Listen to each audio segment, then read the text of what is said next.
Hi guys, I'm Lexie and you are watching Geoterrics Outdoors Australia.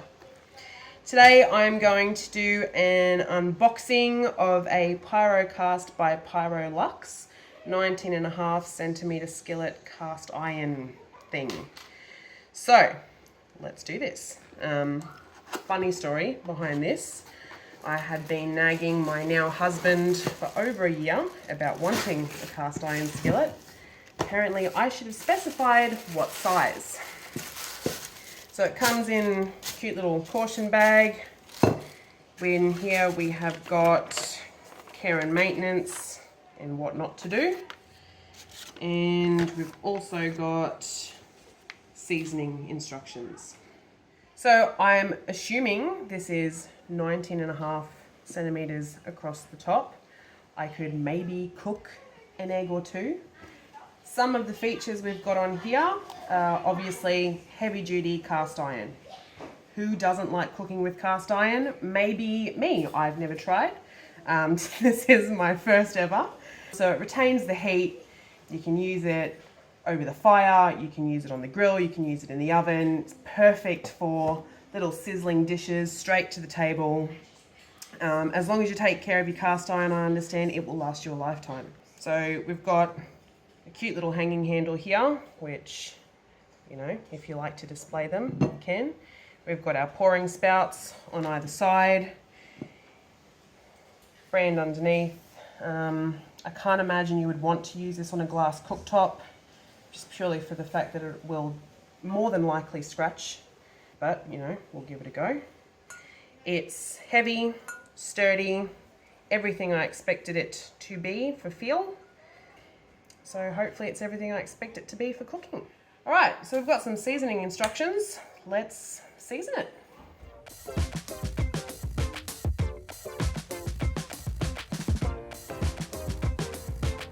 So I'm noticing that we've got a bit of dark suds coming up here, if you can see that. It's not quite white. I'm assuming this is why we have to scrub it well before seasoning.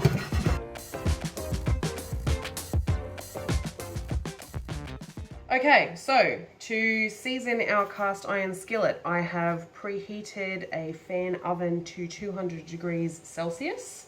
I have some paper towel and some vegetable oil here. And now we're ready to pour in some oil. And get some paper towel and just coat this absolutely everywhere.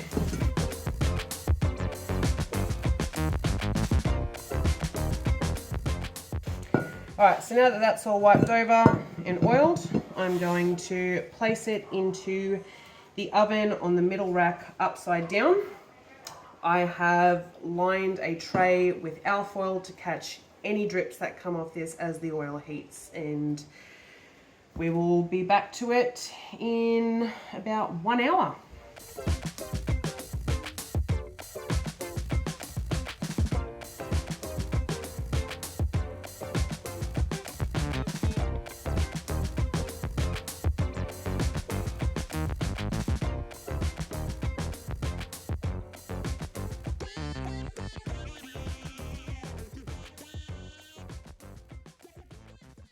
Alright, so as per the seasoning instructions, I have baked it upside down on the middle rack of the oven for 1 hour and allowed it to cool in the oven with the door closed. It's almost cool to the touch at this point, but as you can see, we don't have a big sticky build-up. We use a perfect amount of oil and it's looking pretty damn good.